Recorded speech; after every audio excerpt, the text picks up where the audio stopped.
মারিয়াম আলাইহিস সালাম আজীব একটা মহিলা, স্বামী ছাড়া তার পেটের ভেতরে সন্তান দিয়েছে কে? আল্লাহ। আবার উনার নামে কোরআনে একটা সূরা দিয়েছে কে? আল্লাহ। কি নাম? মারিয়াম। সূরাতু মারিয়াম, কাফ হা ইয়া আইন সাদ, যিকরু রাহমাতি রাব্বিকা আবদাহু যাকারিয়া। আল্লাহু আকবার। কি সুন্দর সূরা, কি অন্তমিল, কি চমৎকার ঘটনার বর্ণনা। উনার নামেও সূরা, উনার ফ্যামিলির নামেও সূরা, উনার আব্বার নাম ইমরান, মায়ের নাম হান্না বিনতে ফাখুজ। উনাদের ফ্যামিলিটা আল্লাহর কাছে এত প্রিয়, আল্লাহর একটা সূরা দিলেন ইমরানের পরিবারের সূরা। কোন সুবহানাল্লাহ। কোরআনের 3 নাম্বার সূরা, সূরাতু আলে ইমরান। কি নাম? সূরাতু। আবার কোরআনে আল্লাহ ওনাকে বলেছেন সিদ্দিকা, মানে সত্যবাদী নারী। আবার আল্লাহ বলেছেন ওয়ালাইসা যাকারু কাল উনসা, এটা এমন মেয়ে কোন পুরুষ এই মেয়ের মতো হতে পারে? ওনার মা হান্না বললেন আল্লাহ আমার পেটে ছেলে না মেয়ে আমি জানি না। যখন মারিয়াম পেটে, আল্লাহ ছেলে হোক মেয়ে হোক বাইতুল মুকাদ্দাসের খাদেম হিসেবে তুমি কবুল করে নাও। আমার পেটে যা আছে তোমার জন্য মানত করে দিলাম। কিন্তু ভূমিষ্ঠ করার পরে দেখে মাইয়া, ভূমিষ্ঠ করার পরে দেখে কি? মেয়ে। ভাবছিল ছেলে, ছেলে হইলে খাদেম হবে, এখন মেয়ে। আল্লাহ বলে চিন্তা করো না, সাধারণ মেয়ে না, ওয়ালাইসা যাকারু কাল উনসা, এটা এমন মেয়ে কোন ছেলেরাও এই মেয়ের মতো হতে পারে। এই মেয়েকে দিয়ে দেওয়া হলো বাইতুল মাকদাস, one of the major 3 mosques in Islam, ইসলামের সর্বশ্রেষ্ঠ 3টা মসজিদের একটা। এই বাইতুল মুকাদ্দাসের খাদেমা ছিল উনি। মসজিদ ক্লিন করতো আর ইবাদত করতো, ইবাদতে মশগুল হয়ে থাকতো, পাগল পড়া হয়ে থাকতো, চক্ষু বন্ধ করে আল্লাহর কথা স্মরণ করত। মর্যাদা আল্লাহ তো বাড়িয়ে দিলেন, আনসিজনাল যত জান্নাতি ফল সব সামনে এসে হাজির হয়ে যেত। ওনার খালু জাকারিয়া এসে বলতেন আন্না লাকে হাদা, ও মারিয়াম এই ফল তো এই সিজনে ফিলিস্তিনে নাই, পাইলা কই? তিনি বলতেন হুয়া মিন ইনদিল্লাহ, রব্বুল আলামিন জান্নাত থেকে ফলের ব্যবস্থা করেছে। কোরআন সাক্ষী, আন্না লাকে হাদা, কোত্থেকে এই ফ্রুট পাইলা? আনসিজনাল, এটা তো এখানে নাই। উনি বললেন হুয়া মিন ইনদিল্লাহ, ইন্নাল্লাহা ইয়ারযুকু মান ইয়াশাউ বিগাইরি হিসাব, আল্লাহ এরকম যারে চায় বিগাইরি হিসাব রিজিক দিয়ে থাকে। সুবহানাল্লাহ বলেন। সব সময় আল্লাহর ইবাদত, সব সময় তাহাজ্জুদ, সব সময় জিকির করতেন লা ইলাহা লা ইলাহা ইল্লাল্লাহু মুহাম্মাদুর রাসূলুল্লাহ। ওনার পুরো জীবনের কোন মুহূর্ত আল্লাহর জিকির থেকে খালি যায় নাই, সব সময় ইবাদতে মশগুল, সব সময় কি? তার মানে মারিয়ামের জীবনী থেকে আমাদের শিক্ষা, আমার মায়েরা বোনেরা ইবাদতে মশগুল থাকতে হবে। কিন্তু দুর্ভাগ্যজনক হলেও সত্যি, আমার বোনেরা জি বাংলা নিয়ে মশগুল থাকে। ওনারা মশগুল থাকে ঠিকই, তবে ইবাদত নিয়ে না। কি নিয়ে? কথা কন। জি বাংলা কি এখনো দেশে চলে? স্টার জলসা এগুলো চলে, কিরণমালা, এই সিরিয়াল গুলো চলে। নতুন সিরিয়াল আসছে, নাম কত কয়েকটা, ওয়াজ মাহফিলে বলা লাগবে আমাদের। কি নাম, কি চলে এখন জানো না তুমি? সর্বনাশ, পাগলের মতো মহিলাগুলো বসে থাকে, রাতে দেখতে না পারলে সকালে কাজা কাফার আদায় করে, আছে না নাই? কাজা আদায় করে ফেলে সকালে। খবরদার, জি বাংলা, স্টার জলসা, হিন্দি মুভি নিয়ে মশগুল থাকা যাবে না আমার বোনেরা। আপনিই পারেন আপনার ফ্যামিলিটারে জান্নাতে ফ্যামিলি বানাতে। নারী ভালো তো পরিবার ভালো। এজন্য মারিয়াম আলাইহিস সালামের জীবনী থেকে আমার বোনদের জন্য শিক্ষা, ঘরের সব কাজ শেষে অবসর যে সময়টা পাবো ইবাদতে মশগুল হয়ে যাব, ঠিক কিনা? ইবাদতে মশগুল থাকার দরকার আছে না নাই? তাহলে মারিয়ামের মতো আপনাদের মর্যাদাও বাড়িয়ে দিবে কে? রব্বা। আমরা আল্লাহকে রব হিসেবে পেয়ে খুশি, কারণ তিনি এমন রব, তিনি আমাদের মনের সব আকুতি জ্বালা যন্ত্রণাকে সমাধান করে দিতে পারেন। চিল্লায় বলেন ঠিক কিনা? তিনি এমন রব, আমরা গোপনে কিছু করলেও তিনি দেখেন, প্রকাশ্যে কিছু করলেও তিনি দেখেন। সূচনাহীন অতীত থেকে তিনি আছেন, শেষহীন ভবিষ্যৎ পর্যন্ত তিনি থাকবেন। চিল্লায় বলেন তিনি কে? আল্লাহ। এজন্য রাব্বুল আলামিন বলেন হুয়াল আউয়াল ওয়াল আখির ওয়াল যাহির ওয়াল বাতিন ওয়া হুয়া বিকুল্লি শাইইন আলিম। আল্লাহ বললেন আমি প্রথম, আমি শেষ, আমি প্রকাশ্য, আমি গোপন। ঠিক কি না? প্রথমে কে? আওয়াজ করে বলতে হবে, প্রথমে কে? প্রথমে আল্লাহ আল্লাহ, শেষেও আল্লাহ আল্লাহ, আকাশে আল্লাহ আল্লাহ, জমিনে আল্লাহ আল্লাহ। চিল্লায় পড়েন, প্রথমে আল্লাহ আল্লাহ, শেষেও আল্লাহ আল্লাহ, আকাশে আল্লাহ আল্লাহ, জমিনে আল্লাহ আল্লাহ। নিখিল জাহান গাই গুণগান তার নামে গাই, আমরাও গাহি তাআলা হামদে বারি তাআলা, হামদে বারি তাআলা, হামদে বারি তাআলা। চিল্লায় পড়েন আল্লাহু আকবার। ওয়াল আউয়াল ওয়াল আখির ওয়াল যাহির ওয়াল বাতিন, তিনি প্রথম, তার আগে কেউ আছে? কথা কন। তিনি কবে থেকে আছেন? অনেক সময় আমাদের মাথায় প্রশ্ন জাগে, এই যে আল্লাহ আছে, কবে থেকে আছে? কবে থেকে? উনি শুরুটা কবে? আল্লাহ বলে আমি সূচনাহীন অতীত থেকে আছি। আমি এমন অতীত থেকে আছি যেই অতীতের কোনো সূচনা নাই। সুবহানাল্লাহ কইবেন না? আবার আমি সীমাহীন ভবিষ্যৎ পর্যন্ত থাকবো। সুবহানাল্লাহ পড়ে। এমন ভবিষ্যৎ যেটা সীমা নাই, এমন অতীত যেটা শুরু হয় নাই, তিনি হচ্ছেন আল্লাহ। চিল্লায় বলেন তিনি কে? এজন্য আমরা বলি রাদিতু বিল্লাহি রাব্বা, রব হিসেবে আল্লাহ তোমারে পেয়ে আমরা খুশি। এজন্য আমাদের ইবাদতের সব জায়গায় এই রবের নামের গুণগান আছে না নাই? আমরা যখন রুকুতে যাই আমরা পড়ি সুবহান রাব্বিয়াল, আবার যখন আমরা সিজদায় যাই আমরা পড়ি সুবহান রাব্বিয়াল আ'লা। রুকুতে গেলে সুবহান রাব্বিয়াল আযীম, আবার যখন সিজদায় যাই তখন আমরা পড়ি সুবহান রাব্বিয়াল আ'লা। আবার কবরের জীবন যখন আমরা শুরু করে দিব, কবরের প্রথম প্রশ্ন হবে তোমার রবের নাম কি? আমরা বলবো আল্লাহ আমারে রব, আল্লাহ আমারে রব, এই রবি আমার সব। দমে দমে তনু মনে তারি অনুভব, তোমার দুনিয়াতে আমি যেদিকে তাকাই অথই নেয়ামতে ডুবে আছি সবাই। পাক পাখালির গানে শুনি তসবিহ কলো রব, তসবিহ কলো রব, আল্লাহ আমার রব, এই রবি আমার সব। সুবহানাল্লাহ, কি অসাধারণ কথামালা। আল্লাহ আমার রব, এই রবি আমার সব। আল্লাহ যদি আমার সাথে থাকে পৃথিবীর কোনো শক্তি আমার থামাতে পারবে না। চিল্লায় বলেন ঠিক কিনা?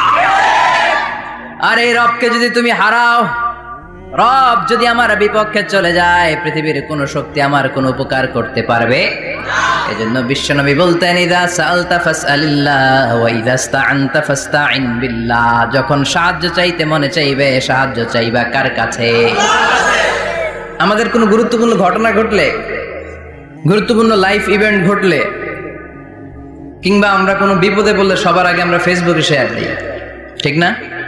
কথা কন। ফেসবুক অ্যাকাউন্ট নাই কার কার দেখি? ওই আল্লাহর ওলিদেরকে একটু দেখে রাখি। মাশাআল্লাহ, অনেকের নাই, অনেকের ফেসবুক অ্যাকাউন্ট নাই। তো এটার ভালো কাজে লাগানো উচিত। যেটাই আমরা করি এটা যেন ইসলামের পক্ষে যায়, ঠিক কি না? মিন হুসনি ইসলামিল মারই তারকুহু মা লা ইয়ানিহি। ব্যক্তির ইসলামের সৌন্দর্য হচ্ছে যে অনর্থক কাজ ব্যক্তি করবে না। যে কাজে সওয়াব আছে, যে কাজে কল্যাণ আছে, ব্যক্তি শুধু ওই কাজটা করবে। চিৎকার করে বলেন ঠিক কিনা? অনর্থক কাজ করা ঠিক না, অনর্থক কথা বলা ঠিক না, অনর্থক সম্পদ নষ্ট করা ঠিক না, অনর্থক টাইম পাস করা ঠিক না। কারণ মুমিন জানে মা ইয়ালফিযু মিন কাউলিন ইল্লা লাদাইহি রাকিবুন আতীদ। মুমিনের জিহ্বা দিয়ে যা বের হয় তার প্রতিটি শব্দ পাই পাই করে হিসাব নিবে কে? আল্লাহ। আমাদের জীবনে অনর্থক কথা আছে না নাই? চায়ের দোকানে বসলে অপ্রয়োজনীয় আলাপ, নিজেরও কাজে লাগে না, ফ্যামিলিরও কাজে লাগে না, ইসলামেরও কাজে লাগে না, খালি খোঁচাখুচি ঠেলাঠেলি বাড়ায়। এরকম ডাকাত আছে না নাই? অপ্রয়োজনীয় কথা, অপ্রয়োজনীয় কাজও আছে না নাই এদেশে? দেদারসে মানুষ করে বেড়াচ্ছে অপ্রয়োজনীয় কাজ। হুজুরে পাইলে হাজার হাজার ছবি আছে না নাই? এটা অপ্রয়োজনীয় না? হজে গিয়েছিলাম, কমসে কম 10,000 ছবি তুলছে আমার সাথে হাজিরা। অপ্রয়োজনীয়, প্রয়োজন নাই। এসেছে ইবাদত করতে, হুজুর একটা সেলফি। ইয়াং ছেলেপেলারা সেলফি তোলে বেশি। আর বুঝলাম না, আঙ্গুল দুটো এরকম করে রাখে। আমি বললাম এটা কি? হুজুর ইটস গ্যাংনাম স্টাইল। এটা কি? Gangnam style. এরকম বাঁকা করে থাকবে আর এরকম দুটা ছবি তুলবে। এগুলো অনর্থক। মুমিন ওই কাজ করবে যে কাজটা constructive, fruitful for him, for his family and for the society, যেটা তার নিজের কাজে আসবে, যেটা তার ফ্যামিলির কাজে আসবে, যেটা সমাজের কাজে আসবে। এই কাজগুলো করার দরকার আছে না নাই? আমার দেশের যুবক ছেলেগুলো অপ্রয়োজনীয়, কোনো কারণ নাই এই সমস্ত কাজে ঝগড়া বিবাদে আলাপে লিপ্ত থাকার কারণে তাদের যে ইনোভেটিভ পাওয়ার আল্লাহ তাআলা দিয়েছেন, এটাকে তারা কাজে লাগাতে পারে না। আমাদের দেশের যুবকদের কিন্তু অনেক ম্যারিট। তারা যখন পৃথিবীর বিভিন্ন দেশের ইউনিভার্সিটিগুলোতে পড়ে, তারা র্যাঙ্কিং 1 নম্বরে আসে একেবারে। আমি যে ইউনিভার্সিটি, তারা সেখানে অপ্রয়োজনীয় কাজে তাদের সময়কে নষ্ট করে না। এজন্য যুবক ভাইয়েরা, তোমাদের আছে প্রাণ ঢালা উচ্ছ্বাস, অনেক শক্তি তোমাদের গায়ে। এখন তোমাদের রক্ত গরম, তোমাদের এই গরম রক্ত ইসলামের কল্যাণে কাজে লাগাইতে হবে। শুধু সেলফি তুইলা সময় নষ্ট করা যাবে না। চিল্লায় বলো ঠিক কিনা? কিছুদিন আগে আমি দেখলাম মানবতার দেয়াল। কিসের দেয়াল? কিছু ছেলে পেলে নিউ আইডিয়া বের করেছে যে এটার নাম মানবতার দেয়াল। খুব সম্ভবত মসজিদের এক ওয়ালের মধ্যে তারা লিখেছে মানবতার দেয়াল, আর কিছু হ্যাঙ্গার টানিয়ে রেখেছে, আর বলেছে যেটা অপ্রয়োজনীয় রেখে যান, আর যেটা আপনার লাগবে নিয়ে যান। এই যে শীত, প্রচন্ড শীতে অনেকের জ্যাকেট নাই। আমাদের কয়েকটা করে জ্যাকেট, জাম্পার, সোয়েটার, চাদর, মাফলার, অনেকের একটাও নাই। আছে না নাই? তারা দেয়ালের নাম দিয়েছে মানবতার দেয়াল। এখানে আপনার অতিরিক্ত পুরান জ্যাকেট থাকলে রেখে যান। তো অনেকে পুরান জ্যাকেট, মাফলার, চাদর ওখানে ঝুলিয়ে রেখে গিয়েছে। আবার লিখে দিয়েছে যার লাগবে তিনি নিয়ে যান। যার মাফলার নাই, যার জ্যাকেট নাই, চাদর নাই, তারা এসে নিয়ে যাচ্ছে। এটা একটা সুন্দর আইডিয়া না? তো চায়ের দোকানে ছেলেপেলেগুলো যদি মারামারি করতো, অপরাজনীতি করতো, গুতাগুতি করতো, কিলাকিলি করতো, তাহলে মাথা থেকে এই আইডিয়াগুলো বেরোতো? কথা বলেন। Human capacity is amazing. কি পরিমাণে আল্লাহ তাআলা যে আমাদেরকে ক্যাপাসিটি দিয়েছে, আমাদেরকে যে কত প্রিভিলেজ আল্লাহ তাআলা আমাদেরকে দিয়েছে আমরা জানিই না। আমরা আমাদের দেহে কত শক্তি, সম্ভাবনা নিয়ে যে ঘুরে বেড়াই, আমরা অনুধাবন করি না। এজন্য সময়গুলোর কাজে লাগাও। কিন্তু আফসোসের সাথে লক্ষ্য করা যাচ্ছে যুবকদের চরিত্রকে ধ্বংস করে দেওয়ার জন্য যে কয়েকটা হাতিয়ার আছে, সবগুলো বাংলাদেশে আছে না নাই? ইয়াবাস। দেশের যুব সমাজ আজকে কোথায়? পর্নোগ্রাফি, এক একটা মোবাইল এক একটা হিন্দি সিনেমার কারখানা। ইন্ডিয়ান নায়িকাদের কোমর দুলানো ডান্স আছে না নাই? স্মার্টফোন নিয়ে ছেলে স্মার্ট হয়, কিন্তু ইমান, আখলাক, চরিত্র সব শেষ। অপরাজনীতি, রাজনীতির নামে মন্দ খারাপ প্রতিহিংসামূলক ছাত্র রাজনীতি। নেতারা এই যুবক ছেলেদেরকে ইউজ করে, ওর বিরুদ্ধে ও মার, তুই ওরে মার, ওনারা থাকে অন্য জায়গায়। আছে না নাই? এভাবে আমাদের দেশের ছেলেদের চরিত্র, তাদের সম্ভাবনাকে আমরা নষ্ট করে দিচ্ছি। যুবক ভাইয়েরা, in the day of judgement, কিয়ামতের কঠিন ময়দানে আল্লাহ তাআলা 7 শ্রেণীর ব্যক্তিকে তার আরশের নিচে ছায়া দিবেন। এর মধ্যে এক শ্রেণী হচ্ছে তোমরা যারা যুবক, শাবুন নাশাআ ফি ইবাদাতিল্লাহ। ওই যুবক যারা তাদের যৌবনে, তাদের সময়টা, তাদের দিন, তাদের রাত তারা আল্লাহর ইবাদতে কাটিয়েছে। সুবহানাল্লাহ পড়েন। 7 শ্রেণীর মধ্যে 2টা শ্রেণী হলো যুবক। একটা হলো যৌবন সময়ে যারা আল্লাহর ইবাদতে রাত কাটায়, সময় কাটায়। আর দ্বিতীয় ওই যুবক, যে যুবককে কোনো নারী অন্যায় কাজের, অন্যায় প্রেম করার পরকীয়ার অফার দেয়, ওই অফারকে ক্যান্সেল করে ওই যুবক বলে ইন্নী আখাফুল্লাহ, আমি এই পরকীয়ার দিকে যেতে পারি না, কারণ আমার অন্তরে ভয় আছে একজনের, তিনি কে? যাদের হৃদয়ে আছে আল্লাহর ভয়, তারা কবু পথ ভুলে যায় না। আল্লাহর প্রেম ছাড়া এই দুনিয়ায় কারো কাছে কোনো কিছু চায় না। ঠিক কি না? রাতের আধারে যারা সেজদাতে রয়, দু চোখের স্রোতে নদী যেন বয়। আল্লাহু আকবার। তো তাহাজ্জুদ পড়বে কখন?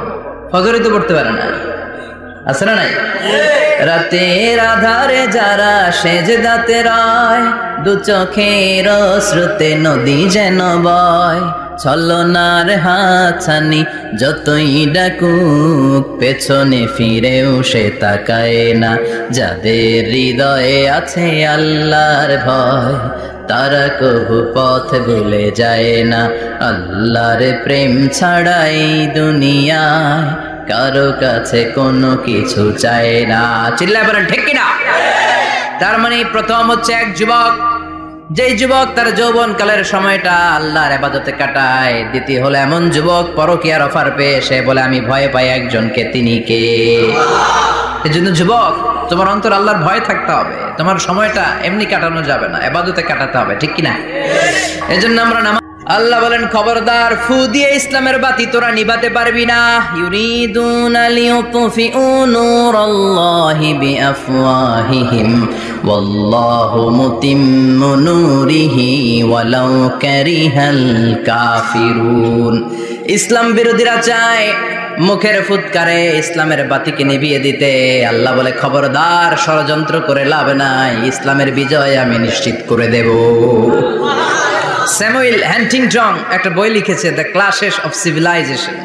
ওই বইতে তিনি বলেছেন এই যে সভ্যতার সংঘাত, এত সভ্যতা, চায়না সভ্যতা, আর্য সভ্যতা, বৈদিক সভ্যতা, সিন্ধু সভ্যতা, মহেঞ্জোদারো সভ্যতা, ইরাকীয় সভ্যতা, মিশরীয় সভ্যতা, একটার পর একটা সভ্যতা পৃথিবীতে এসেছে, একটার পর একটা সুপার পাওয়ার। এখন সুপার পাওয়ার হচ্ছে ইউনাইটেড স্টেটস অফ আমেরিকা, ধারণা করা হচ্ছে এরপরে চায়না হবে সুপার পাওয়ার, আবার অনেকে বলছে এরপরে ইন্ডিয়া হবে সুপার পাওয়ার। এভাবে একটার পর একটা সুপার পাওয়ার যাওয়ার পরে সর্বশেষ যে সুপার পাওয়ারটা পৃথিবীর বুকে মাথা উঁচু করে দাঁড়িয়ে থাকবে সেটার নাম হচ্ছে ইসলাম। সেটার নাম কি? তার নমুনা গোটা বিশ্বব্যাপী আছে না নাই? ইসলামকে যত দমাইতে চায় এটা আরো উপরের দিকে ওঠে। সুবহানাল্লাহ কইবেন না?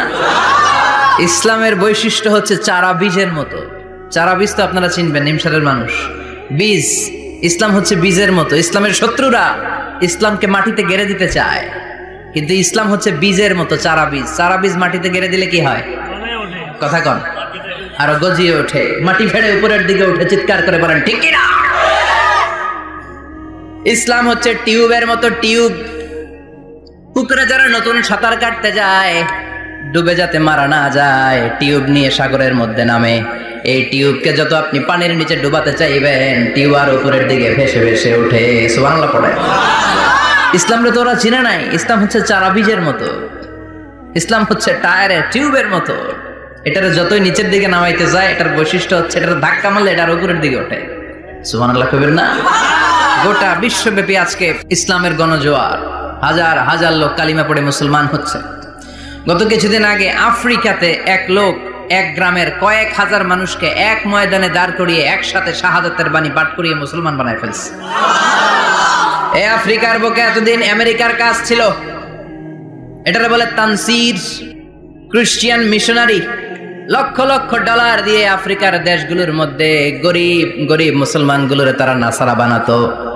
এই বিষয়টা যখন মুসলিম স্কলারদের নজরে এলো, এখন গোটা বিশ্বের সব মুসলিম স্কলাররা আফ্রিকায় যে ইসলামের দাওয়াতকে প্রচার করে দিচ্ছে।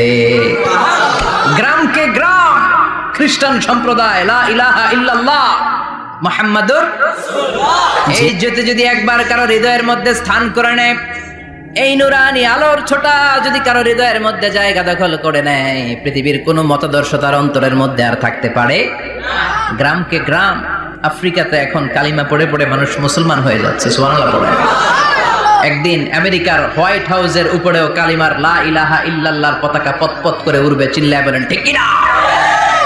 এজন্য আমরা বলি ওয়াবিল ইসলামি দীনা, ইসলামকে ধর্ম হিসেবে পেয়ে আমরা খুশি না বেজার? ইউরোপ, আমেরিকাতে মসজিদের সংখ্যা বাড়ছে, দাওয়াতি কাজের সংখ্যা বাড়ছে। এমনকি হার্ভার্ড ইউনিভার্সিটিতে, অক্সফোর্ডে, ক্যামব্রিজের ভেতরে, MIT, Massachusetts institute of technology, সায়েন্সে যারা পড়ে এদের স্বপ্ন এমআইটির ভিতরে ইসলাম ঢুকে গেছে। এজন্য ইসলামের আলোকে কেউ নিভিয়ে দিতে পারবে? ইসলামের গতিকে কেউ থামিয়ে দিতে পারবে? এটা অসম্ভব।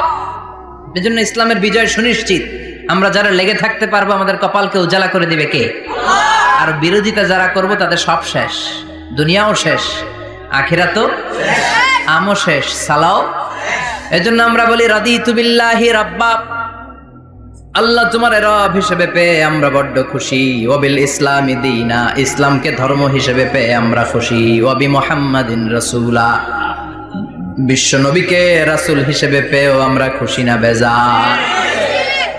এমন রাসূল, গোটা বিশ্বের শ্রেষ্ঠতম রাসূল, শ্রেষ্ঠতম ব্যক্তিত্ব, যার কাছ থেকে পজিটিভ কোনো জিনিস ছাড়া নেগেটিভ কোনো জিনিস প্রকাশিত হয় নাই, সব ইতিবাচক। Always come back positive, not go back negative.